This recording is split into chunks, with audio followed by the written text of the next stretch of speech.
इतनी तड़पती धूप में 42 डिग्री के टेम्परेचर में जो कार्य कर रहा है, और यदि कोई ऐसा कार्यकर्ता दिख जाए तो समझ लेना या तो वह बहुत बड़ा देशभक्त है या तो वह योगी राज श्री शक्तिपुत्र जी महाराज का शिष्य है। यदि वास्तव में आप अपने आप को कहते हो कि हम ऋषियों मुनियों की संतानें हैं, तो उसके लिए आपको उठ खड़ा होना होगा, आपको जागरूक होना होगा और विचार करना होगा कि हम किस ओर जा रहे हैं।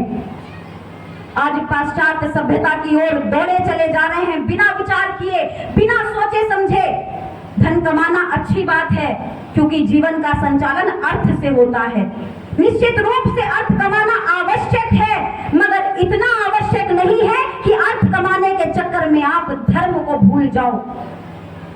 अगर एक बार अर्थ नहीं भी होगा, थोड़ी बहुत एक बार 2 वक्त की रोटी जुटाने की आपके पास सामर्थ्य होगी, उतना आपके लिए पर्याप्त होगा। मगर यदि धर्म आपके जीवन से खो गया, यदि धर्म आपके घर से दूर चला गया, तो मान लीजिए भाइयों बहनों, करोड़ों की संपत्ति प्राप्त करने के बाद भी आपके घर में सुख शांति कभी प्राप्त नहीं हो पाएगी, क्योंकि शांति धर्म देता है।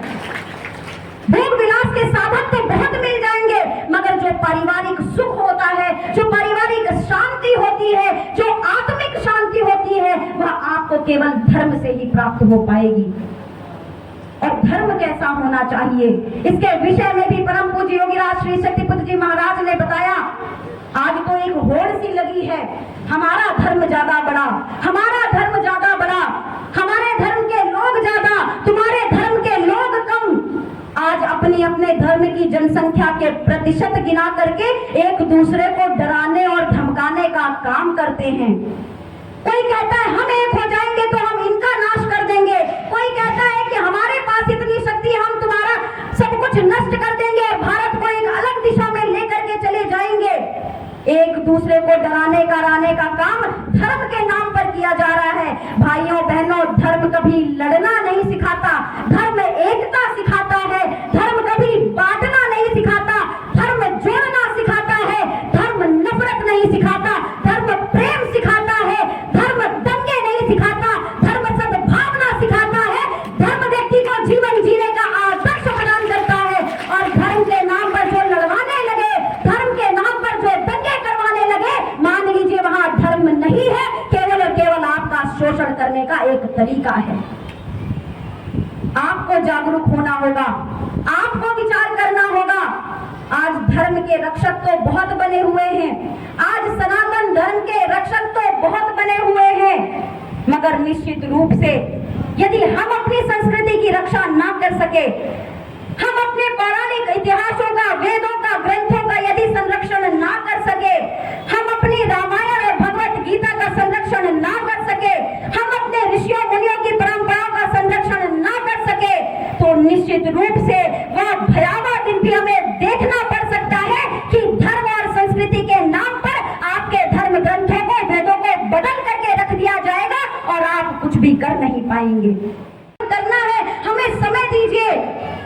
उन्होंने विचार नहीं किया कि तड़पती धूप होगी, चिलचिलाती धूप होगी, लू चलेगी, गर्मी होगी। उन्होंने कहा बहुत शिथिलता हो गई, बहुत आराम हो गया, अब हमें गुरुवर की ऊर्जा को पुनः स्थापित करना है, गुरुवर की ऊर्जा पुनः जन जन तक पहुंचाती है। उन्होंने संकल्प लिया, उन्होंने डेट मांगी और आज परम पूज्य गुरुदेव जी के आशीर्वाद से यह कार्यक्रम भी सफल हो रहा है।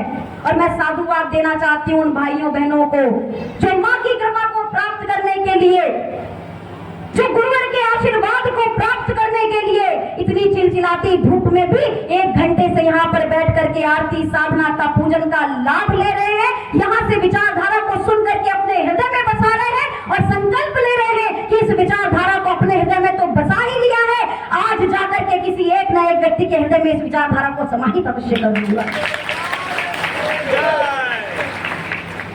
यह कोई नहीं कर सकता, जो आपने किया है यह कोई नहीं कर सकता। इतनी तड़पती धूप में 42 डिग्री के टेम्परेचर में जो कार्य कर रहा है, और यदि कोई ऐसा कार्यकर्ता दिख जाए तो समझ लेना या तो वह बहुत बड़ा देशभक्त है या तो वह योगी राज श्री शक्तिपुत्र जी महाराज का शिष्य है। ये विचारधारा की ताकत गुरुवर ने हमारे और आपके दिलों में भरी है। यह विचारधारा की शक्ति हमारे और आपके हृदय में गुरुवर ने भरी है।